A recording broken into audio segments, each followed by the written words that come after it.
વિક્રમ સંવત 2081 પોષવદ અમાસ તારીખ 29/1/2025 બુધવાર. સિદ્ધાનંદ સ્વામી મોક્ષ માર્ગને વિશે ચાલેલા આત્માઓ અથવા ચાલી રહેલા આત્માઓ એના માટે એવા સદવિચારો આપતા કહે છે કે હે મારા ભાઈઓ, મોક્ષના માર્ગે તમે ચાલી રહ્યા છો અને બહુ જ લક્ષ્ય રાખશો, ધ્યાન રાખશો. કેમ? તો ઘણા બધા ઠગ લોકો સાચા સંતને ઠગ કહીને તમારી શ્રદ્ધાને તોડીને એની અંધશ્રદ્ધા તમારામાં પ્રસ્થાપિત કરવા માટેનો એ પ્રયત્ન કરશે. અને એ તમે એમાં જો અંજાઈ ગયા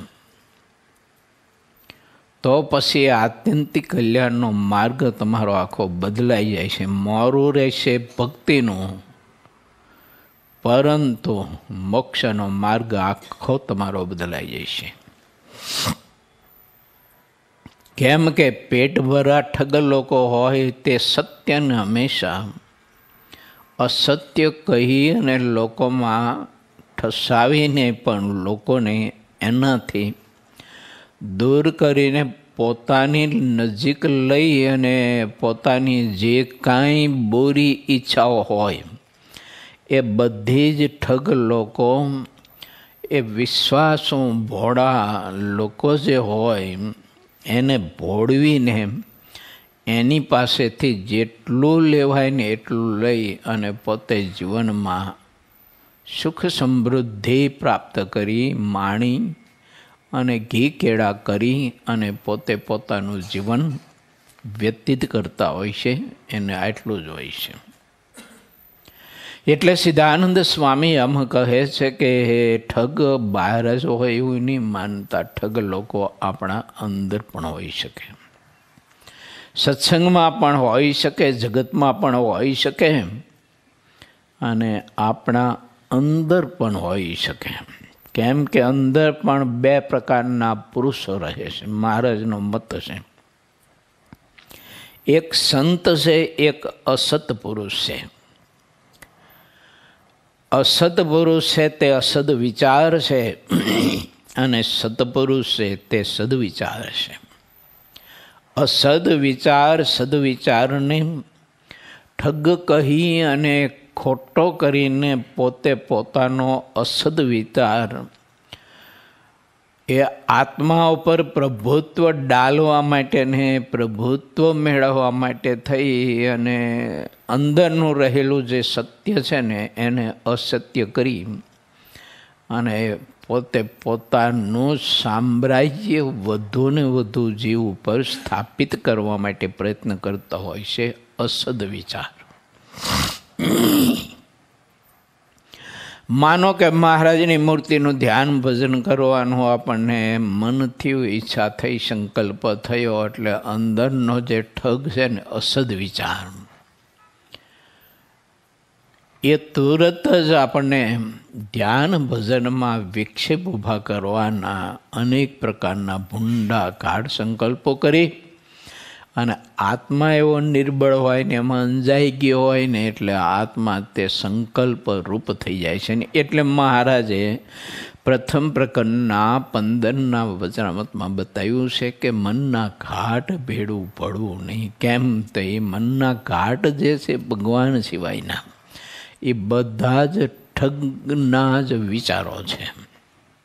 અંદર જે અસદ વિચાર છે એ અસદ વિચાર રૂપી જે ઠગ પુરુષ અંદર બેઠો છે એ ખોટા વિચારો કરી અને ખોટા પ્રલોભનના વિચારો કરીને અનેક પ્રકારના આકર્ષણો તરફ આત્માને પંચ વિષયના કોઈ પણ વિષય સુખ ભોગવવાના આકર્ષણ તરફ એને ખેંચી જઈને એમાં સત્યની ભ્રાંતિ કરાવી અને જીવને મોક્ષના માર્ગથી હંમેશા પાછો વાળે છે. એટલે સત્સંગમાંય પણ એવા ઠગ લોકો હોય આપણી અંદર પણ હોય અને આપણા પરિવારમાં પણ હોય. આપણે જેના ભેળા રહેતા હોય, જે સમાજ ભેળા, તો એ સમાજમાં પણ કોઈ એવા ઠગ લોકો હોઈ શકે. કેવા હોય એ કહું તમને કે માનો કે આપણે કોઈ સમાજના ભેળા રહેતા એમ 5-25નો સમાજ હોય તો 5-25ના સમાજમાં બધાના વિચારો જુદા જુદા હોય, રુચિ જુદી જુદી હોય. હવે આપણે જો લક્ષ્ય ન રાખીએ ને ધ્યાન ન રાખીએ તો એમાં 2-4 જણા એવા રજોગુણી હોય, તો એ રજોગુણી હોય તો એને ટોલા ટપ્પા મારવા, ગપ્પા મારવા, ગ્રામ્ય વાર્તા કરવી, વિષયનું ચિંતન કરવું, વિષયની પ્રશંસા કરવી, વિષયની ખુશામતી કરવી અને ધ્યાન, ભજન, ત્યાગ, વૈરાગ એનું યુક્તિ પ્રયુક્તિથી ખંડન કરવું. કથા, કીર્તન, સંત સમાગમ, સંત મહાત્મય, સંત સેવા, સંત વિશ્વાસ, સંત શ્રદ્ધા એનું યુક્તિ પ્રયુક્તિથી ખંડન કરીને પણ પોતાના અસદ વિચારનું મંડન કરીને આપણને ભગવાનની ભક્તિના માર્ગમાં જે સદવિચારો હોય એ માર્ગમાં જીવને પછી પાંગળો બનાવી દે. જો ધ્યાન ન રાખીએ તો 2-5 સમાજ ભેળો રહેતો હોય ને તો 2-5માં 1-2 એવા હોય કે જે આપણી શ્રદ્ધાને વિષય તરફ ખેંચી જાય, પોતાની ઈચ્છાઓ તરફ ખેંચી જાય. હવે પોતાની તો રુચિ એવી હોય, એને જો ધ્યાન ભજનમાં કંઈ બહુ મન લાગતું ન હોય, કથા કીર્તનમાં કંઈ મન લાગતું ન હોય, એમાં કંઈ બહુ શ્રદ્ધા વિશ્વાસ હોય નહીં, પોતાની માન્યતામાં પોતે કાંઈક મોક્ષ માનીને બેઠા હોય, પણ હકીકત આપણે જોવા જઈએ તો એની માન્યતા તો ખોરા ટોપરા જેવી જ હોય પાછી. પણ આપણે બતાવી દે મીઠા ટોપરા જેવી ને હારી લાગે ખરી પાછી મીઠા ટોપરા જેવી. અને જે મીઠા ટોપરા જેવી માન્યતા છે, ભગવાનનું ધ્યાન કરવું, સંત સમાગમ કરવો, સેવા કરવી, પરિચર્યા કરવી, એ મીઠા ટોપરા જેવું છે. પણ ઓલા છે ને એ આપણે ખોરા ટોપરા જેવું કરી બતાવે ખરા. અને આપણને એ ખોરા ટોપરા જેવું લાગે એટલે આપણે તો એનાથી દૂર રહેવાના. અને જે ખોરું ટોપરું છે એ મીઠા ટોપરા જેવું કરી રાખશે એટલે આપણને તો એમાં પ્રતીતિ આવવાની છે. એટલે રહીશી ભગવાનના મોટા સત્પુરુષ ભેળા, રહીશી આપણે સારા પવિત્ર સ્થાનમાં, કે જે સ્થાન નૈમિષારણ્ય ક્ષેત્ર હોય, બહુ પવિત્ર હોય, સારું હોય, શ્રેષ્ઠ હોય, ઉત્તમ હોય, અનુરૂપ હોય, કે જે ભગવાન ભજવામાં એ સ્થાને પણ આપણને બધી જ રીતે મદદ કરતો એવો અનુરૂપ હોય, સારું વાતાવરણ હોય, શ્રેષ્ઠ હોય. પણ તેમ છતાંય જો હું ને તમે ધ્યાન ન રાખીએ તો આપણી આજુબાજુના ઠગ હોય, એ ખબર ના પડે, નાનો હોય કે મોટો માણસ હોય, રાજા હોય કે રંક હોય, અને એની આજુબાજુમાં કોઈ એવા ઠગ હોય ને તો એ ઠગ એ પોતાની રુચિનો વિચાર પ્રસ્થાપિત કરી અને પોતાની રુચિ રૂપ આપણને કરી દે. અને આપણી રુચિ જે આધ્યાત્મિક અને ભગવાનને પામી જવાની, ભગવાનના વચનમાં વિશ્વાસની, સંતના વચનમાં વિશ્વાસની, શ્રદ્ધાની, તો ઠગ આપણને એમ કહે કે બધું સાદું કેમ ન કરાય. હવે હું બધું એ કેમ થોડુંક કરાતું હોય છે, કે બધું એ કેમ ન કરાય. આપણે કંઈ કમ છીએ એમ આટલી વાત કરે ને તો આપણે એમ થઈ જાય વાત તો સાચી છો, હું કમ નથી, એમ હું પણ બુદ્ધિશાળી તો છું જ, એમ બધું જ જાણું છું. અને એમાંય જો મોટા પુરુષનો કોઈ એવો નિર્ણય હોય, વ્યવહારિક કોઈ નિર્ણય હોય, કે કોઈ જીવનના સુખ માટેનો બીજો ત્રીજો નિર્ણય હોય ને એ નિર્ણય કદાચ અનુરૂપ ન દેખાતો હોય, અને એ જ વખતે ઓલો પાછું નાખે એટલે આપણને તુરત લાકડે માકડું ફીટ થઈ જાય. કે વાત તો સાચી છે, આ કહેવાય છે મોટા પુરુષમાં, ના નિર્ણય તો આવો ખોટો છે, આવો નિર્ણય ન લેવાય. જો આવી રીતે વ્યવહાર કરાય નહીં. વાત સાચી છે. ઓલા ઠગના શબ્દ છે ને આપણા ઉપર પ્રભુત્વ ડાલી દે. એટલે આત્મામાં જે પ્રભાવ છે કે કોઈ પણ અસત વાતમાં લેવાય ના જવું, કોઈ રજોગુણીની વાતમાં લેવાય ના જવું, કોઈ ઠગની વાતમાં લેવાય ના જવું, એવો જે આત્મામાં પ્રભાવ છે એ પ્રભાવ એનો ડાઉન થઈ જાય. અને ઓલો છે ને એ ઠગ એના પ્રભાવમાં આત્માના ઓલા પ્રભાવને ઢાંકી દે. જેમ લોખંડ હોય તો એનો કાળો વર્ણ અને શીતળતા, આ બેને અગ્નિ જ્યારે એમાં પ્રવેશ કરે ને ત્યારે કાળો વર્ણ અને શીતળતા બેને ઢાંકી દેશે ને, અને પોતાનો પ્રતાપ એમાં પ્રવર્તાવી દે છે ને, એટલે લોખંડનો ટુકડો આપણને ગરમ લાગે અને લાલ લાગે. પણ હકીકતમાં એ લોખંડનો ટુકડો લાલે નથી અને ગરમે નથી. પરંતુ અગ્નિએ એમાં પ્રવેશ કર્યો ને એટલે અગ્નિએ લોખંડનો મૂળ જે એનો પ્રભાવ છે ને એને ઢાંકી દીધો. એમ કોઈ ઠગ હોય તો આત્મામાં પરમાત્માને પામી જવાનો ઘણો બધો પ્રભાવ છે કે જે માયાના પ્રભાવમાં આત્મા નથી આવતો એવો છે. એને પરમાત્માએ ગુણ આપ્યા છે. એટલે ગુણનો પ્રભાવ એવો છે કે કોઈ વિષયમાં જીવ નથી લેવાતો, અને પોતાના પ્રભાવે કરીને વિષયના પ્રભાવને ઢાંકી દે છે, એટલે વિષયમાં એને સુખ નથી મનાતો. પરંતુ કોઈ ઠગ એવો મળી જાય તો જેમ લોખંડમાં અગ્નિ પ્રવેશ કરે ને એમ આપણામાં એ ઠગ પ્રવેશ કરે. એટલે જે વિષય માટેનો જે પ્રભાવ હતો કે વિષયમાં ન લેવાવું કે ન લોભાવવું, એ જે પ્રભાવ હતો ને એને ઢાંકી દે ને એટલે આપણને વિષયમાં પ્રીતિ થાય. અને વિષયને પદાર્થમાં પ્રીતિ થાય તો મહારાજે અંત્યના 33માં બતાવ્યું છે કે વિષયનો પદાર્થનો જોગ કરવા માંડે તો મહારાજ કે એનો કોઈ ઠાજ ન રહે. ગમે તેવો મોટો હોય તો ભલે, નાનો હોય તો ભલે, પણ વિષયનો જોગ કરવા માંડે એટલે એનો ઠા ન રહે. જો આવું ઘણું બધું જોયું છે. એક હરિભગત બહુ ધ્યાન કરતા, ભજન કરતા, સેવા કરતા, વ્રત તપ કરતા, બહુ વ્રત તપ કરતા.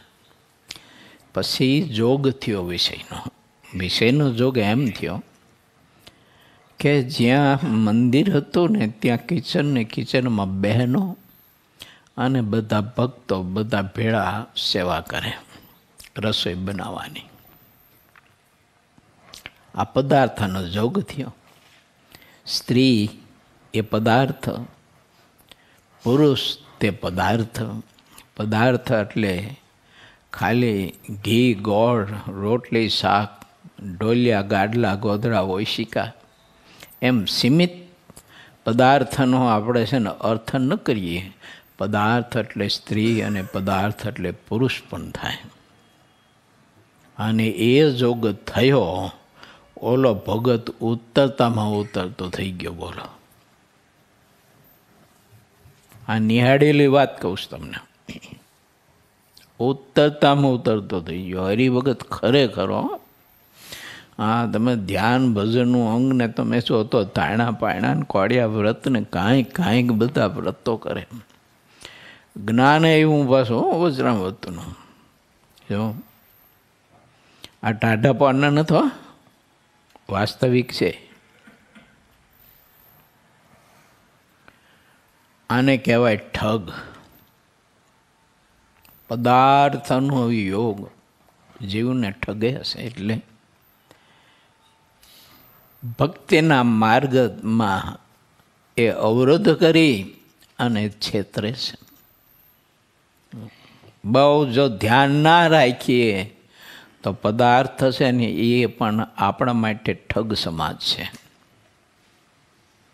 ખાવા પીવાનું, ઓઢવા પહેરવાનું, હરવા ફરવાનું ગમે તે ચાહે તે પદાર્થ હોય. તમે જોઈજો ઘણા બધા લોકો છે ને મોબાઈલો લાખ રૂપિયા, 2 લાખ રૂપિયાની કિંમતના રાખતા હોય છે. પણ પોતાના કલ્યાણ માટે જો સેવા કરવી હોય ને તો 500 રૂપિયા ન કરી, 500 રૂપિયાની સેવા ન કરી શકે.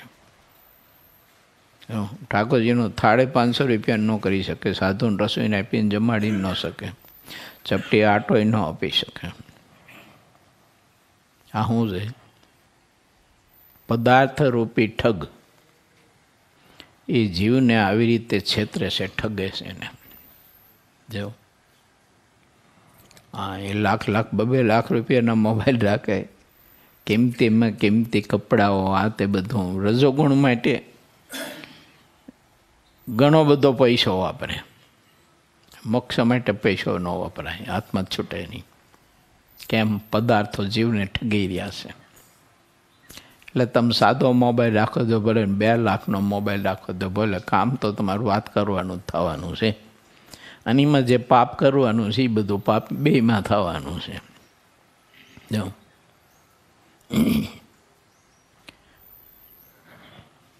બહુ સારો હોય એમાં વધુ પાપ થવાનું. માટે સિદ્ધાનંદ સ્વામી એમ કહે છે કે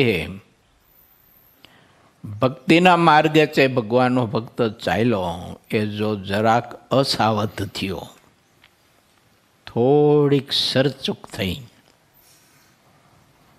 તો એક જણાને ગાડીનું એક્સિડન્ટ થયું ભયંકર. ગાડી ભાંગીને ભૂકો થઈ જાય, ટોટલ લોસમાં જાય એવી.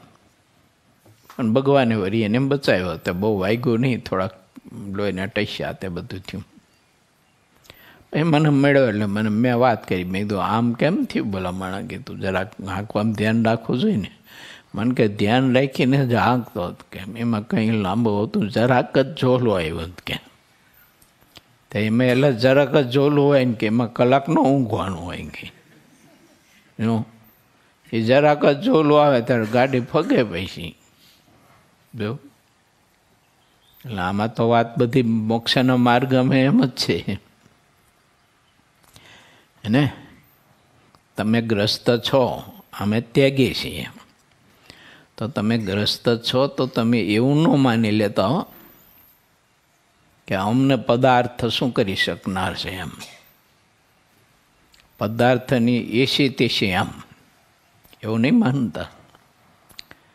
પદાર્થ પણ તમને ઠગે, પ્રીતિ કરાવે, રજોગુણ વધારે, આસક્તિ વધારે, કામના વધારે, ઈચ્છાઓ વધારે, અને વધારતા એટલું વધારે કે એનો કોઈ અંત જ ન આવે. પછી ગાડું આપણું છે ને એ કંઈક સારી જુદી દિશામાં જ બધું વળી જાય. મોક્ષનો ભગવાન સ્વામિનારાયણ કૃપા કરીને જ્યારે આપણને અવકાશ આપ્યો છે આ વખતે આત્યંતિક કલ્યાણ પ્રાપ્ત કરવા માટેનો, એ આપણો અવસર એળે જવાનો આ વખતનો. પછી બીજી વખતના અવસરની ખબર નથી કે આપણામાં એવું સામર્થ્ય હોય તો બીજા વખતના અવસરમાં કદાચ આપણે આ બધા ઠગ લોકોથી ન ઠગાઈએ એમ. પણ આ વખતે તો ઠગાઈ રહ્યા હોય એ તો બહુ નિશ્ચિત વાત છે.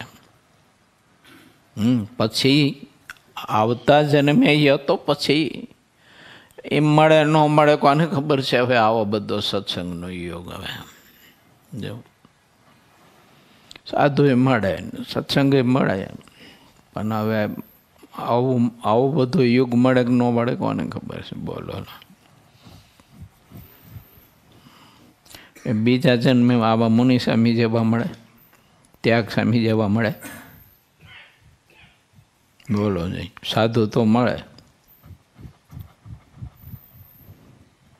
ભાસ્કર ભગત જેવા મળે, આપણે રુદ્ર ભગત જેવા મળે.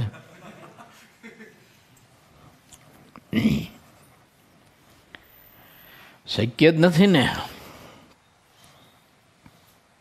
શ્રીજી મહારાજે કૃપા કરી છે તો પરમાત્માએ આપણને શ્રદ્ધા, વિશ્વાસનો ત્યાગ, વૈરાગના બધા જે ગુણો આપ્યા છે તો એને કોઈ ઠગે નહીં, એને લૂંટી ન જાય કોઈ.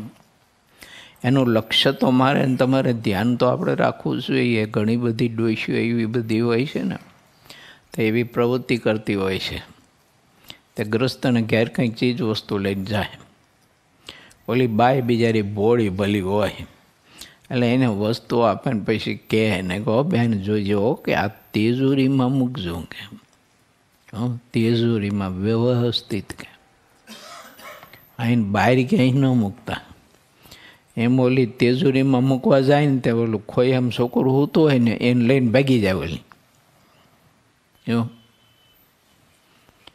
છોકરાના અપહરણ કરવા માટે ઘણી બધી બાઈઓ છે ને આવી એ માર્ગમાં નિષ્ણાત હોય છે. આવું બને જગતમાં. અને ઓલી તેજોરીમાં મૂકે એટલે બિચારી તેજોરી ખોલે ને પછી ઓલો અંદર લોકર હોય એ ખોલે ને પછી લોકરમાં વ્યવસ્થિત મૂકીને એ લોકરને લોક કરે ને તેજોરીને લોક કરે ને આવે તો અહીં છોકરું ન હોય, ઓલી લઈને ભાગી જાય હોય. આ ઠગ કહેવાય કે ન કહેવાય? તો પછી ઇન્દ્રિયો અંધકરણ અને અસદ વિચાર એ આપણને કોઈ પ્રલોભન બતાવી દે. કોઈ પણ વિષયનું, સુખનું, કોઈ રૂપનું. રસ્તામાં એલા જાઓ છો, કોઈ બેન દીકરીનું રૂપ એનું પ્રલોભન બતાવી છે, જો ઓલી છોકરી બહુ રૂપાળી છે, જો બહુ રૂપાળી છે, આવી તો રૂપ તે જોયું જ નહીં હોય કોઈ દિવસ. જો ધ્યાન કરવા જેવું સમજો, વગર ધ્યાને સિદ્ધ થઈ જાય એવું છે. અને જીવ આવું ભોળું ગાડેડાઈ જેવું ઠગાઈ જાય. રૂપ જોવે, રૂપ જોઈને સંકલ્પ કરે, ભૂંડા, મોટો દોષ લાગે, આત્મા નિર્બળ બને. આવું વાતે વાતે જીવ ઠગાતો હોય છે. એમ ખાવા પીવામાં, જોવામાં, હરવામાં, ફરવામાં, સ્પર્શા સ્પર્શીમાં, બીજા ત્રીજામાં, મોક્ષના માર્ગે જીવ બહુ જ ઠગાય છે. અને આવા ઠગ લોકો બધા જ બહુ જ એકદમ મોટા કલાકાર કહેવાય ને મોટા કલાકાર હોય. જો આવું સિદ્ધાનંદ સ્વામી એમ કહે છે કે થાતું હોય તો ધ્યાન રાખજો, આવો સત્સંગ ફરી નહીં મળે. આ પુરુષોત્તમ નારાયણ મેળવ્યો છે ને એ પછી નહીં મળે. એ તો ઘણો બધો વિલંબ બતાવ્યો છે. ભૂગોળ ખગોળનું વચરાવું તો વાંચવાનું. મેં એક વખત સભામાં કથામાં કીધું હતું, કોઈ વાંચતું નહીં હોય, વાંચજો ભૂગોળ ખગોળનું વચરામર્થ. 3.5 કરોડ પ્રાકૃત પ્રલય થાય પછી જીવને ફરીને મનુષ્યનું ખોડિયું મળે છે. કેટલા?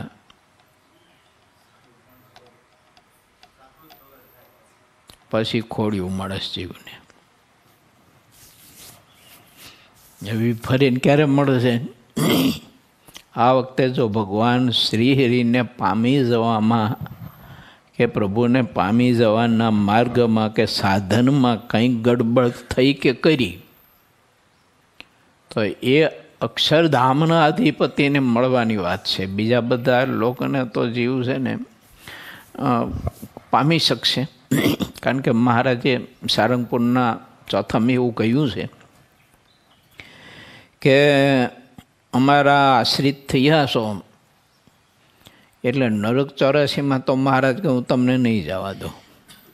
હા, એટલી રક્ષા તો હું કરીશ. તમે ગમે તેવા હળે લઈશો તોય મારી કંઈ વાત નહીં માની હોય ને હાવ હળે લઈશો ને તો એ નરક 84માં તો નહીં જવા દો જો, પણ તમને કોઈ સગુણ લોકમાં તો ઘાલી દઈશ, તમે ઈચ્છો કે ન ઈચ્છો.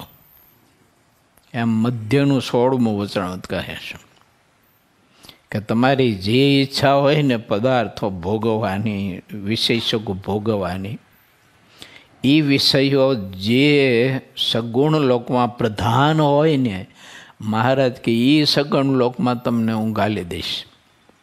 પછી મોજ કરજો, ત્યાં વિષય ભોગવજો.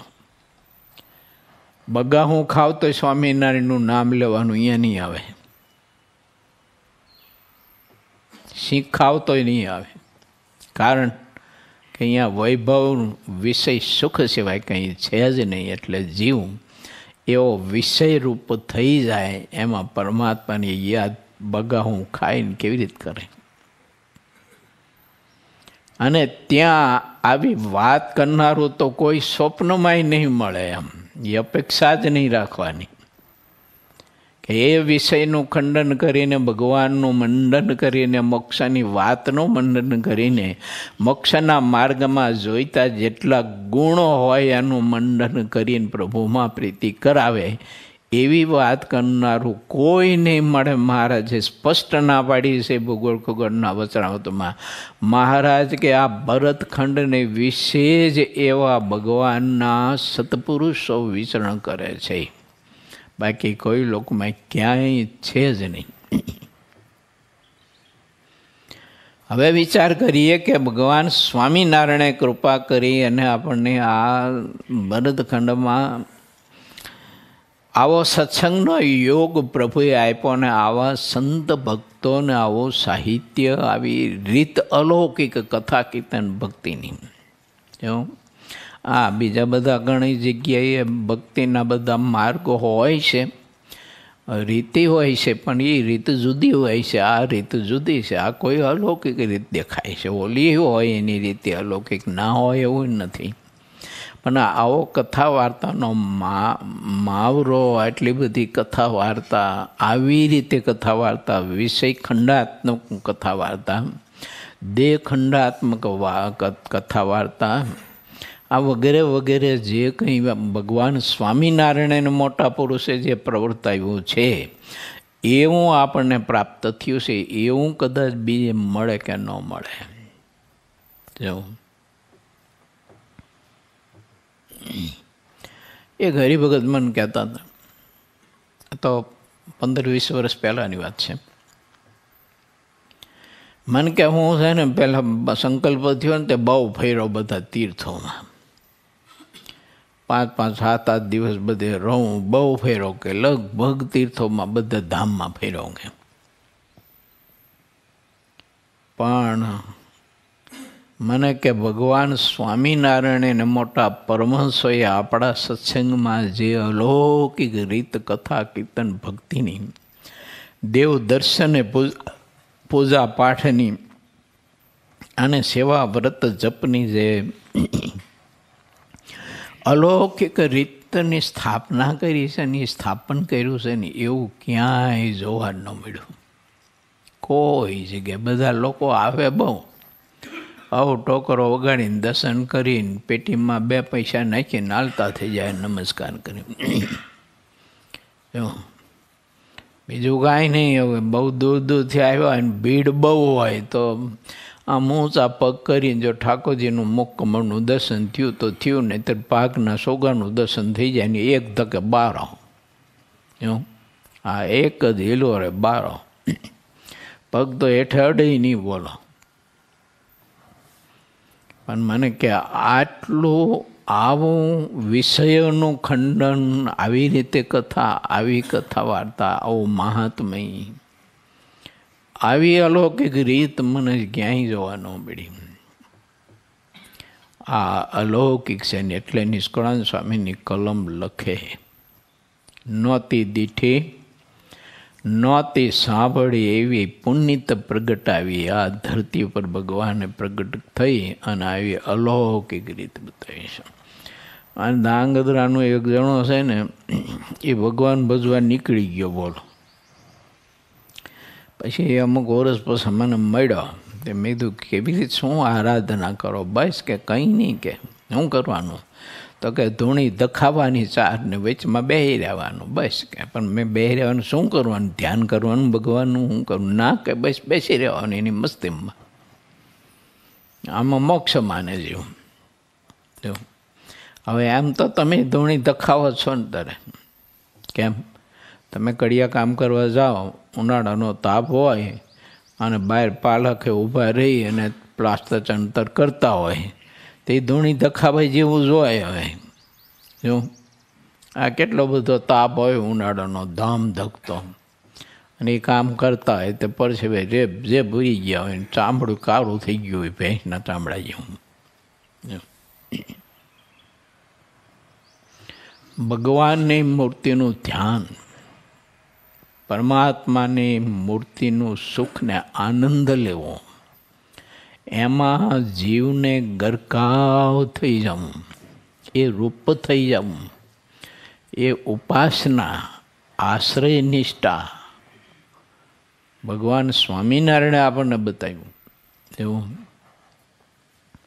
પણ હવે એ આપણને બધું સારું મફતમાં મળ્યું છે ને, એટલે બહુ મહાત્મ્ય નથી, એનો કેફ નથી રહેતો. એમ જાજો થોડો ઘણો કેફ તો રહેવો જોઈએ ને. મહારાજ મળ્યા છે આપણને, આવી વાતો સાંભળવા મળે છે, આવું સાહિત્ય શાસ્ત્ર મળ્યું છે, તેમ એનો કેફ રહેવો જોઈએ. દર રવિવારે અહીં સભા થાય છે ને મેં એક વખત કીધું હતું ને, મેં કીધું રવિવારની સભામાં આનંદને કેફ કેવો આવવો જોઈએ કે એકને એક છોકરાના લગ્નની જાન ઉપડવાની તૈયારી હોય ને, બસમાં બધા જ બેસી ગયા હોય, પણ વરરાજો હોય છે મોટરમાં ન બેઠો હોય, મોટર પાસે ઊભો હોય, અને એનું અણુવાર બણવાર બધું છે ને એ અંદર પથેણું બથેણું બધું અમને હમું કરી કરતો હોય.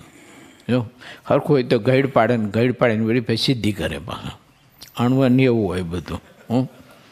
આ ઓલાને વાળ હરખા હોય તો જરાક વીખીને પાછા હરખા કરે.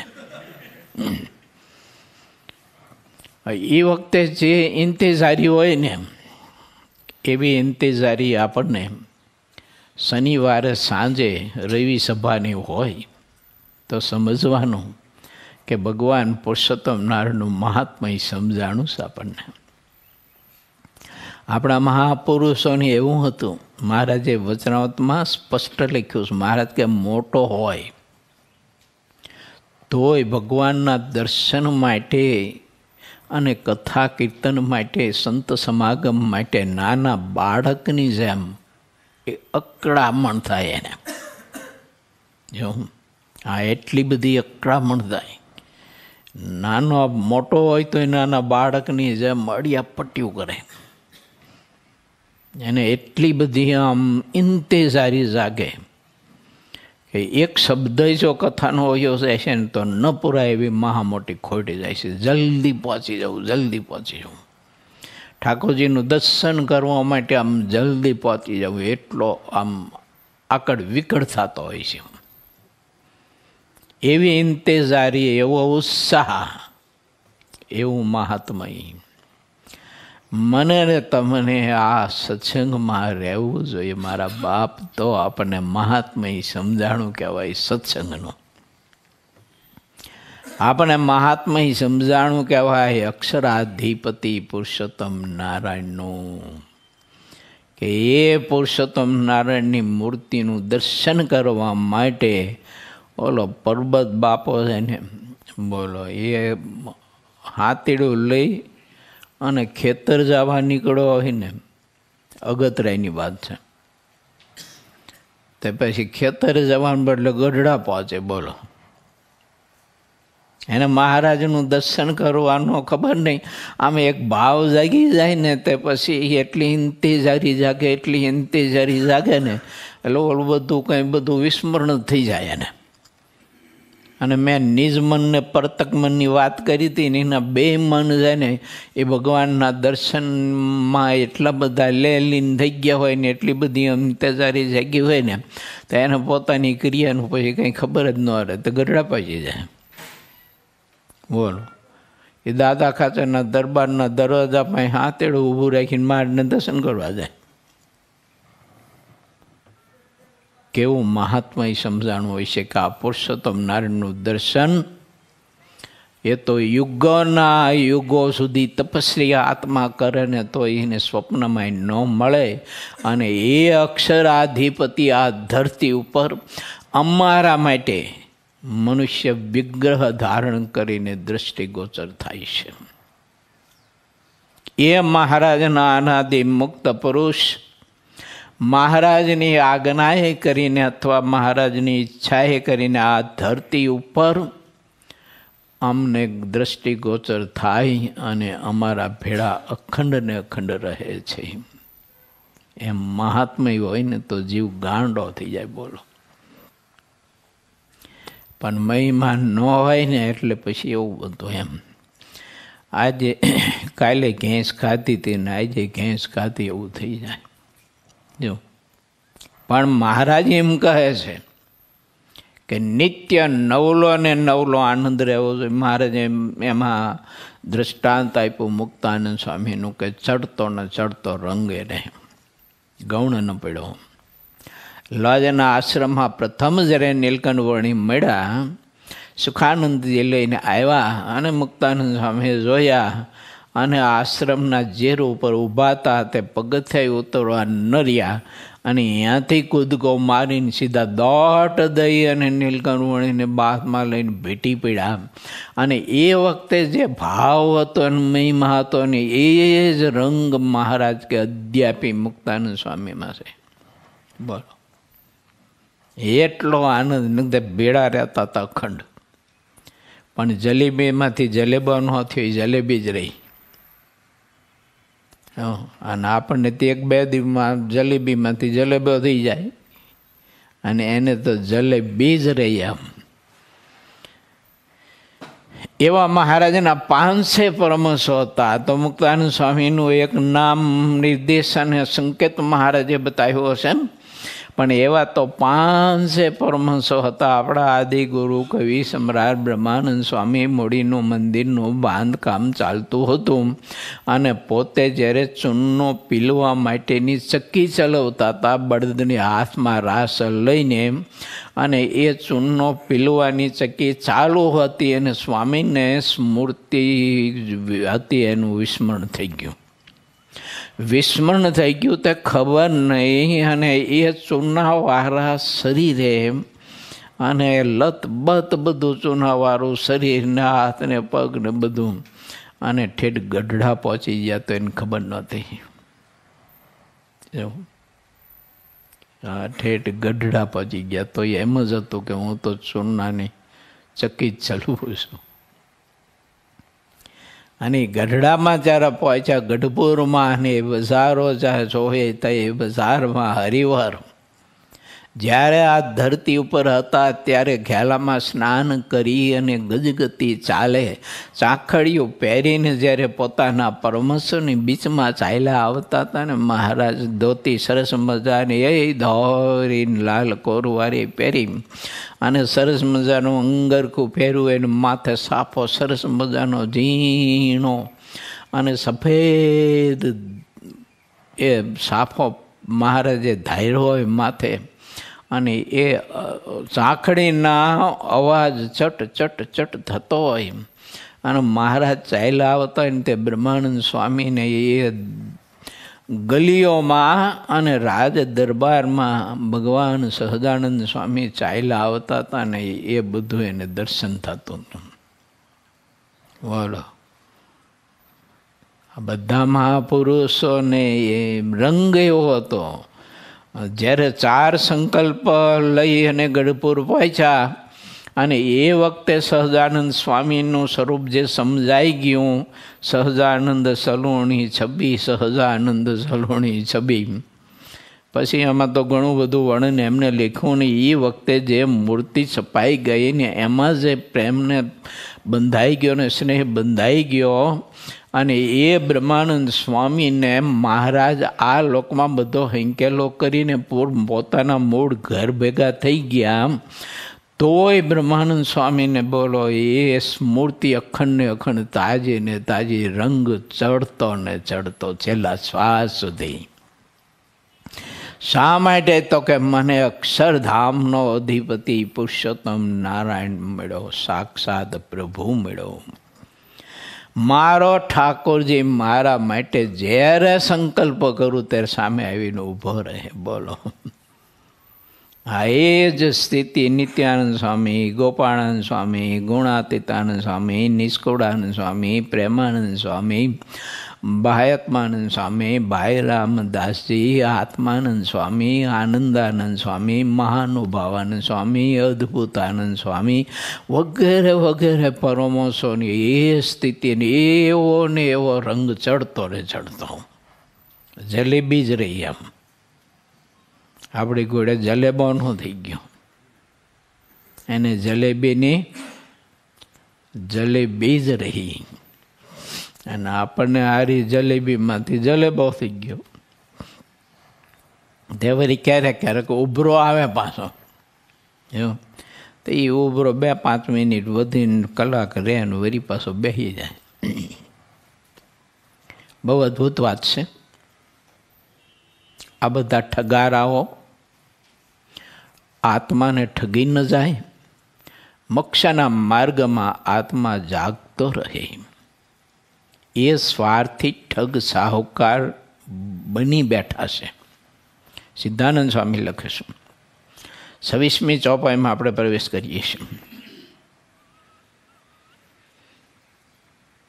અને ખરા સાહુકારને તે ઠગ કહેવા લાગે છે. સાચા સંતને પછી અસત સંત કહી અને અસાધુ જે છે તે પોતે મનાય છે અને પૂજાય છે,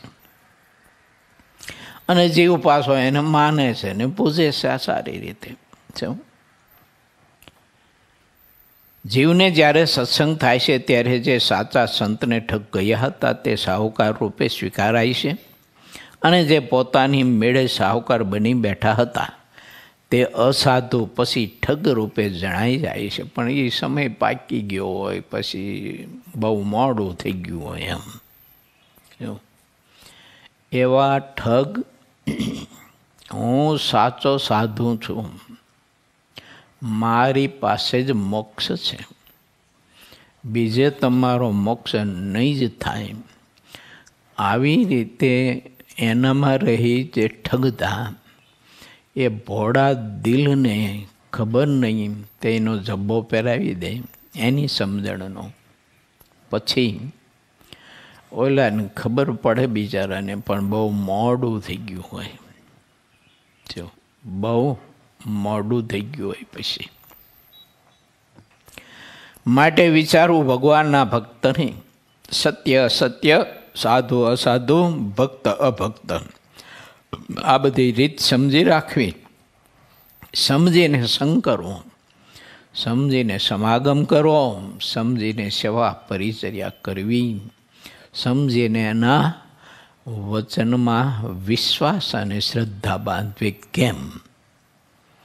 તો વિશ્વાસ છે ને એ પરમાત્માનો આપેલો ગુણ છે. એટલે વિશ્વાસ છે એ અનન્ય આશ્રયનું નિરાળું સ્વરૂપ છે. વિશ્વાસ છે તે વૈશાલીકરણી ઔષધિ છે. વિશ્વાસ છે તે વૈશાલીકરણી ઔષધિ જીવને ભાવ રોગ અસાધ્ય જે લાગ્યો છે ને એનાથી પણ એને મુક્તિ આપે છે. પણ સાચા સંતમાં, સાચા ભક્તમાં, સાચા માર્ગે, સાચા સત્સંગમાં, સાચા સાહિત્યમાં વિશ્વાસ મારો ને તમારો જોડાવો જોઈએ. તો વિશ્વાસમાં બહુ તાકાત અને શક્તિ છે, જબરજસ્ત. જો શબરીબેનનો વિશ્વાસ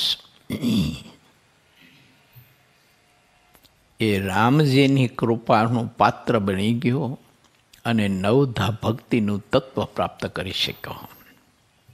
એનો વિશ્વાસ હતો ગુરુ વચનમાં. મતંગ મહર્ષિના વચનમાં એ 15 વર્ષની આ છોકરી હતી સબર રાજાની, જંગલમાં રહેનારો પરિવાર હતો. પણ એ 15 વર્ષની વયની છોકરીને મતંગ મહર્ષિએ વચન આપ્યું તો એનો વિશ્વાસ હતો તે વિશ્વાસ 80 વર્ષે પહોંચ્યો અને વિશ્વાસ 80 વર્ષ સુધી એને ટકાવી રાખ્યો. તે જલેબીમાંથી જલેબો ન થવા દીધો એને. જો 80 વર્ષ સુધી મતંગ મહર્ષિએ વિશ્વાસરૂપી જલેબી 15 વર્ષની ઉંમરે આપેલી. આ છોકરીએ 80 વર્ષની ગઢી ડોહી થઈ તો એ જલેબો ન થવા દીધો. તો રામ મળ્યા. તો રામ એની ઝૂંપડીએ આવ્યા અને એને નવધા ભક્તિનું તત્વ આપ્યું. જો વાંચો, રામાયણમાં પ્રસંગ છે. એટલે વિશ્વાસ એનામાં કેટલી બધી તાકાત છે તમે વિચાર તો કરો. કે ઘણા બધા તપસ્વીઓ હતા, વિદ્વાનો હતા, શાસ્ત્રવેત્તાઓ હતા.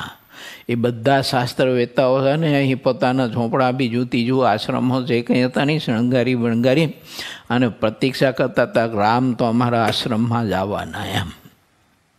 કેમ અમે વિદ્વાન છીએ, એમ તપસ્વી છીએ, અમારા જ આશ્રમે. એ સબરી ડોશી, તારા મોઢામાં દાંતે નથી ને લારું પડાય હું તેને. તારે ઝૂંપડે રામ આવતો હોય છે. રામ તો અમારા આશ્રમમાં આવવાના. બધા તાકીને ઊભા ગયા હું અને રામ ગયા બોખા મોઢે વારી ડોશીના ઝૂંપડામાં અને એના આપેલા બોર ખાધા ઠાકોરજીએ. એવો અને એના ઇતિહાસને અમર બનાવ્યો. આત્માને તો અમર બનાવ્યો, એના ઇતિહાસને અમર બનાવી દીધો. બોલો, ભગવાન સહજાનંદ સ્વામીને મોટા મોટા સમ્રાટો છે ને એ કરગરીને થાકતા ને તોય ભગવાન સહજાનંદ સ્વામી ન જાતા. પરંતુ લીંબલી ગામમાં ખબર નહીં એક કુબામાં પરિવાર રહેતો હતો અને તેને ઇતિહાસને ભગવાન સહજાનંદ સ્વામી અમર બનાવી દીધો. હું તમે આજે પણ ગાઈ છે. આ વિશ્વાસની તાકાત બતાવું છું તમને, વિશ્વાસનો પ્રભાવ બતાવું છું. અને પણ સાચી જગ્યાએ જોડાય તો, અને અસદ માર્ગે જોડાય, અસદ પુરુષમાં જોડાય તો પણ એવું જ મળે એમ. પણ એ બધું જ દુઃખરૂપ હોય, આ બધું સુખરૂપ હોય. માટે વિચારીએ આપણે સૌ કોઈ, આ સત્સંગ જેવો છે તેવો જ્યારે સંતો મળ્યા ત્યારે તેમણે દેખાડ્યો છે. જે જીવ સાચા મોક્ષને ઓળખતો નથી ત્યાં સુધી તે ત્યાં મોક્ષ માને છે.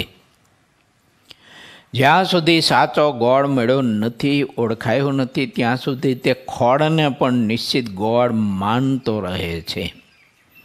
હા, એમાં હું જો ઉપર પડ ચડાવી દે. પહેલાં છે ને ઓલા લગ્ન કરે ને છોકરાને, પછી એના સાસુ ને સસરા ને બધા છે ને જમાઈને બોલાવે ચોખા ખાવા.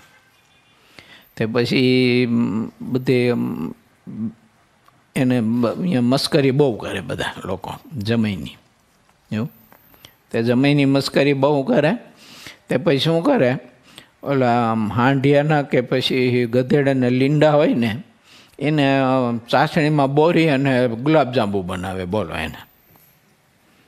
અને ઓલો પાછો ખઉધરો હોય એટલે કંઈ જોઈ નહીં, પીસાણું સીધું મોઢા મૂકી દે. જો એટલે ઉપર ઓલી જાડી ચાસણી ચડાવી હોય ને એટલે લીંડું દેખાય નહીં એમ. અને એમ થાય કે વાહ, કે આવડું મોટું ગુલાબજાંબુ જોયું નથી ક્યાંય. કે હોય ગુલાબજાંબુ નાના નાના, અને આ તો આવડું તો આખું મોઢા મૂકી દે એમના. આવું કંઈક પડ ચડાવી દે ખરા કોઈ, તો પછી ગધેડાનું લીંડું પણ આપણે તો ગુલાબજાંબુ જ લાગવાનું. અને પછી શું થાય ખબર હે, ઓલાને છે ને પ્રશ્ન હોય આબરૂનો. એટલે એમ નામ છે ને એ ગુલાબજાંબુ મોઢા મૂકી દીધું ને ગધેડાનું લીંડાનું, એ પછી મોઢા મૂક્યા પછી ખબર પડે, પણ પછી બારું ન કાઢે, ચાવીને ખાઈ જાય, પેટમાં ઉતારી દે. એવું એ પેટમાં ગયા પછી એ જે કામ કરતું હોય તે પણ એક વખત ઉતારી દે, કારણ કે આબરૂનો પ્રશ્ન હોય ને પાછો. વિષયો આ લોકની જે કંઈ બાબતો છે તો એના પ્રલોભનો બધા એવા છે ને તે જીવને ખબર નહીં કે એ ગધેડાના લીંડાને પણ ગુલાબજાંબુ બનાવી દેશે. આ પરિસ્થિતિ છે. માટે ગોળ અને ખોળ બેને સમજવા માટે પ્રયત્ન ભગવાનના ભક્તે કરવો જોઈએ. સત્સંગનો એવો પ્રતાપ છે કે અસત્ય છે તે ક્યારેય સત્ય દેખાતું નથી. આ સત્સંગના પ્રતાપે કરી અને જીવ જો વિચારે તો જોઈ શકે ખરો. તો પછી જીવને અસત્ય છે કોઈ દિવસ સત્ય દેખાય નહીં. આ તો ખોટું સલાહ એ સ્વીકાર ન કરે કોઈ દિવસ. કુસંગમાં તો જે અસત્ય છે તે સત્ય થઈને ચાલ્યું જાય છે. ત્યાં કોઈ પૂછનારું હોતું નથી.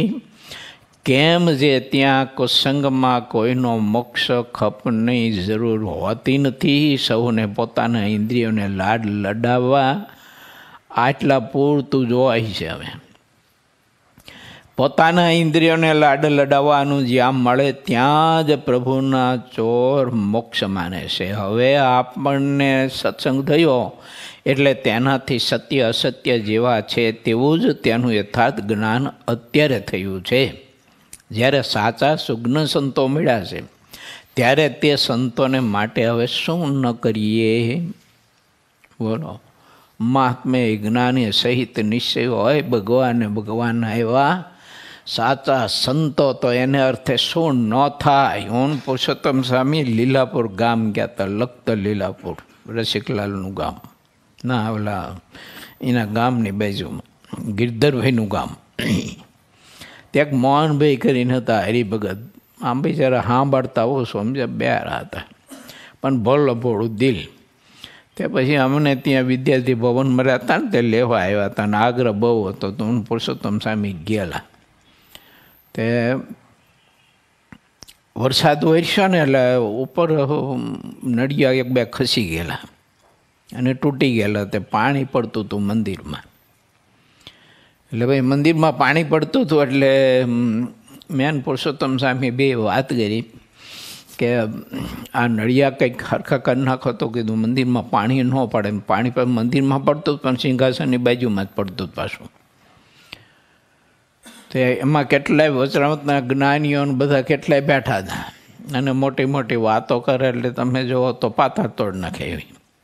એવું એવી બધી વાતો કરનાર કેટલાય બેઠા હતા પણ એક કંઈને કોઈને કંઈ વિચાર ન આવ્યો. ને આ મોહનભાઈની ઘેરે ઉપડ્યા સીધા છે. ગરીબ માણસ આવ્યો, રોટલા ખાવે ન મળે એવું માણા. તેના ઘરના નરિયા 2-3 સેન્ટ ઉતારી આવ્યો. એ ઘરના નરિયા ઉતારીને પછી મંદિર ઉપર ચડીને ઓલા ફૂટલા નરિયા હતા ને એ કાઢી અને ચડાવી દીધા અને પાણી જે પડતું તે બંધ કર્યું. સ્વામી આમાં લખે છે, જો સાચા સંત મળે તો એને અર્થે જીવ શું ના કરી શકે એમ લખ્યું. ભગવાનના ધામ સિવાય ભગવાનના આવા સાચા સંત કોઈ જગ્યાએ મળતા જ નથી.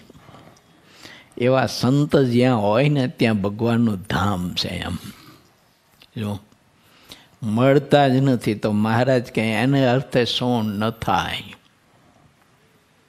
આવી વાત છે. ઘણા બધા એવા ઇતિહાસો છે.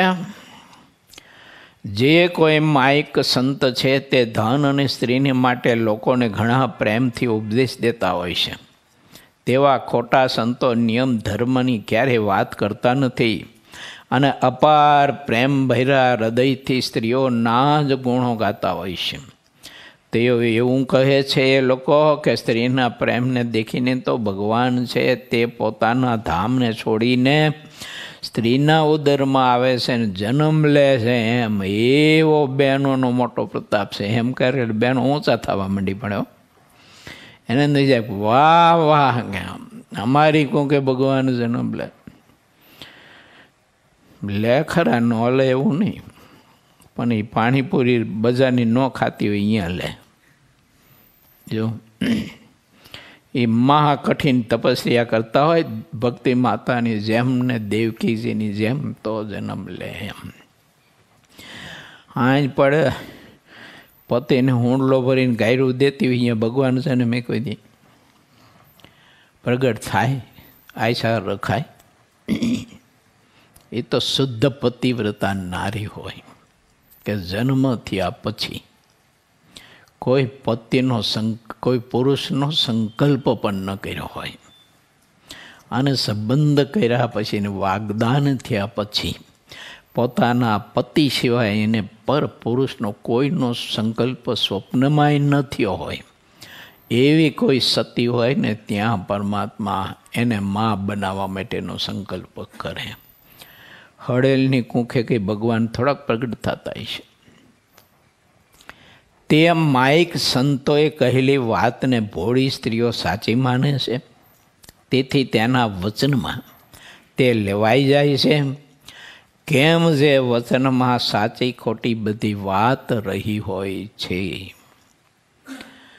માટે હું ઘણી વાર કહું છું ને કે શબ્દ બ્રહ્મા ન લેવાતા. શેમાં? શબ્દ બ્રહ્મા ન લેવાતા, પરંતુ પરબ્રહ્મા લેવાય છો. શબ્દ બ્રહ્મા પ્રીતિ મત કરીએ, પ્રીતિ કરીએ પણ પરબ્રહ્મના સ્વરૂપમાં પ્રીતિ કરીએ, ભગવાનના સ્વરૂપમાં. કેમ તો કહો પરમાત્મા સત્ય અસત્ય, સાધુ અસાધુ, હરિભક્ત અહરિભક્ત બધા ભેદ બતાવ્યા છે. પછી કોનો કેટલો સંગ કરવો એ આપણા હાથની વાત છે. બધી બધી આપણા હાથમાં છે. અને કોનો કેટલો કેવો સંગ સમાગમ કરવો ન કરવો, કોની સાથે જીવ જોડવો ન જોડવો, જીવ જોડ્યો હોય તો એની સાથે કેવી રીતે જીવન નિષ્કપટ જીવવું વગેરે વગેરે એમ ને એ બધી જ બાજી આપણા હાથમાં છે. અને એવા ભગવાનના સંત મળે ને પછી કોઈ પણ પ્રકારનું અંતર ન રાખે ત્યારે તે આત્મા છે ને એ સંત સ્વરૂપ જ થઈ જાય છે. અને એ સંત સ્વરૂપ આત્મા થયો એટલે એ સંત એને ભગવત સ્વરૂપ કરી દે. અને એ આત્મા ભગવત સ્વરૂપ થયો એટલે પુરુષોત્તમ રૂપ થઈ ગયો. પછી ત્યાં માયા, સંગદોષ, ત્યાં આ બધા જ જે કંઈ ઠગ લોકો બધા જ ગમે તેટલા બાણ ફેંકે અને ગમે તેટલો પ્રયત્ન કરે બધા નિષ્ફળ જાય, ફાવે જ નહીં. એ કહે ઓલા હિરણ્યકશિપુ કેટલો મહેનત કરી, કેટલો પ્રયત્ન કર્યો, ફાવ્યો, નિષ્ફળ ગયો કે ન ગયો.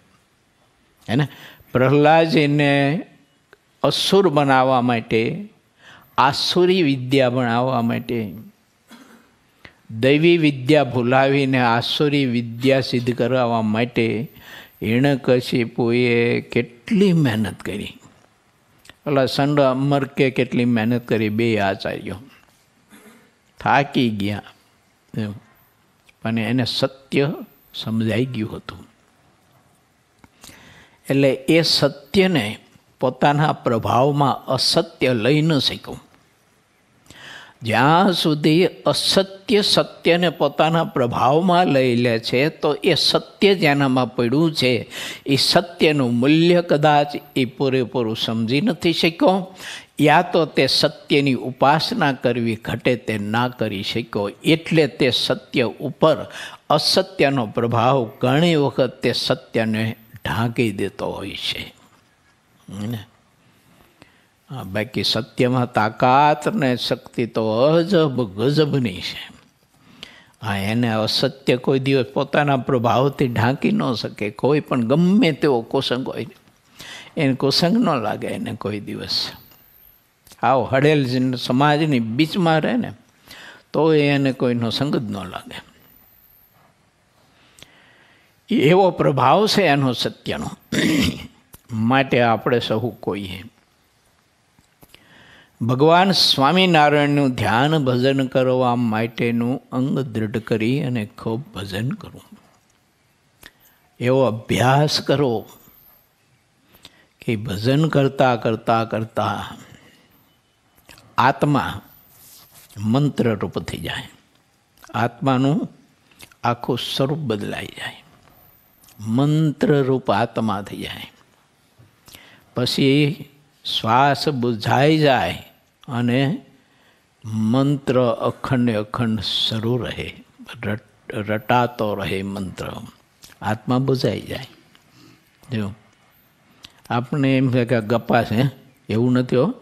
અર્જુને ભગવાનને કહ્યું કે તમે ગોપી ગોપી ગોપી ગોપી કર્યા કરો છો, ઘડી ગોપીને ભૂલતા નથી, તો અમે હું તમારા માટે બહુ શું કરી છે, તો તમે ગોપી ગોપી જ કરો. આનું શું કારણ?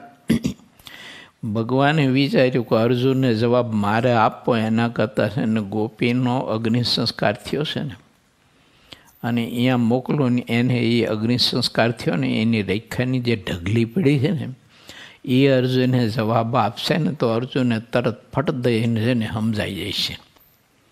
એટલે ભગવાને કહ્યું અર્જુનને કે અર્જુન આનો જવાબ મારી પાસે નથી, પણ તું જાય યમુનાના કિનારે ત્યાં ગોકુળમાં, અને ત્યાં એક ગોપી ગઈઢી થઈ ગઈ ને તેનો દેહ પડી ગયો છે અને અગ્નિ સંસ્કાર થઈ ગયો છે હમણાં થોડા દી પહેલાં જ. એટલે હજી રેખાનો ઢગલો પીડ્યો છે એક બકડિયા જેટલી, ત્યાં જઈને કાન માંડશે કે એટલે રેખાનો ઢગલો છે ને તને આનો જવાબ આપશે કે કૃષ્ણ ગોપી ગોપી ગોપી શું કામ કરે છે, એ ગોપીને કેમ નથી ભૂલતો. હે અર્જુનને તો ઘડીક તો એમ થયું કે સારું એમ કેમ, પણ પછી હાલો કે જઈ તો ખરા. તે ગયા અર્જુનજી આનો ઓલી રેખાના ડગલા પાસે ગોઠણ ભર બેસીને જામ કાન રાખ્યો ને તા રેખાના ઢગલામાંથી પણ હે શ્યામ રાધે કૃષ્ણ રાધે કૃષ્ણ રાધે કૃષ્ણ રાધે કૃષ્ણ હે શ્યામ એ મંત્રનો ધ્વનિ છે ને એમાંથી નિષ્કુળાનંદ સ્વામીએ સ્નેહ ગીતા લખી છે ને, સ્નેહ ગીતામાં નિષ્કુળાનંદ સ્વામી બધી કથા લખી છે. બોલો, ગોપીઓ એવું કહેતી હતી કે અમારે આ પાંસળી જે હોય ને પાંસળી હાડકા, એ હાડકાની કોઈ વાંસળી કરીને ફૂંક મારે ને તો એમાંય પણ કૃષ્ણ સિવાય બીજો અવાજ ન નીકળે. કે આ ભક્તિ હતી એની. અને એટલે પછી ભગવાને અર્જુનને ત્યાં મોકલ્યા ત્યારે અર્જુનજીને સમજાયું કે કૃષ્ણ ગોપીઓને સતત યાદ કરે અને એને જ રેટા કરે છે. એનું કારણ આ છે કે એની ભક્તિ એવી હતી કે દેહ બુઝાઈ ગયા અને મંત્ર અખંડ રટતા રહ્યા ને. તો એનો દેહ બળી ગયો, બળી ગયેલા દેહની રેખા મંત્ર જપ કરતી હતી, એમાંથી ધ્વનિ વાત. ઓલા ડોશીનો પ્રસંગ છે, બોલો નામ ભૂલી ગયો. ના એ નહીં. હા, તે પછી નામ યાદ આવશે એટલે કહીશ પાછું. તેના છાણા ચોરાણા જો ડોશીના જાનાબાઈ, જો તે જનાબાઈના છાણા ચોરાણા તે રાજા પાસે ગયા. તે રાજા કે ડોશી હવે તું ગાંડી થઈ ગયું, મગજ સટકી ગયું શું તારું? તે છાણા ચોરાણા હતા કે છાણા કંઈ થોડોક ઓળખાતા હોય, છાણા બધા હરખા જ હોય. એમ ભલે માણા હરખા ન હોય બધા, પણ છાણા તો હરખા હોય. તો પછી ડોશી કે નામદાર સિપાહીને મોકલો, જ્યાં છાણાનો ઢગલો જોવે છાણું લઈને કાને માંડે, અને જે છાણામાંથી હે વિઠ્ઠલ હે વિઠ્ઠલ વિઠ્ઠલ હે વિઠ્ઠલ એવા જ આવતો હોય સમજજો કે આ જાનબાઈના છાણા હશે, જાનાબાઈના. બોલો, આ કેટલી જગ્યાએ સિપાઈ ગયો, ઓલો છાણું કાને માંડે ને અવાજ ન આવે, નેકીને ભાગે. એમાં જે ચોર લોકો છાણા ચોરી ગયા હતા ને એ ઢગલા પાસે જઈને છાણું લઈને માંડ્યું તો એ છાણામાંથી અવાજ આવતો હતો, હે વિઠ્ઠલ હે વિઠ્ઠલ હે વિઠ્ઠલ. હવે ઇતિહાસ છે આપણો ભારત દેશનો, એવું આ દક્ષિણની ભક્તિનો ઇતિહાસ છે. માટે આપણે ભક્તિ એવી કરીએ, એવો ભગવાન મળ્યો છે એટલે હું કહું છું તમને, એવો અલ્લાહ આપણને ભગવાન મળ્યો છે તો એ પરમાત્માની એવી ભક્તિ કરી, મંત્ર જપ કરી, સ્વામિનારાયણ સ્વામિનારાયણ, હે સ્વામિનારાયણ સ્વામિનારાયણ એમ જપ કરી, ભક્તિ કરીએ. બહુ અદ્ભુત વિચાર સિદ્ધાનંદ સ્વામી આપણને આપી રહ્યા છે. ઇતિ શ્રી સહજાનંદ સ્વામી શિષ્ય સિદ્ધાનંદ મુનિ વિરચિત શ્રી હરિચરિત્ર અમૃત સાગરના દ્વાવિશપુરમાં માઇક અને અમાયિક સંતોના ગુણદોષ ગયા એ નામે 23મો તરંગ સમાપ્ત થયો.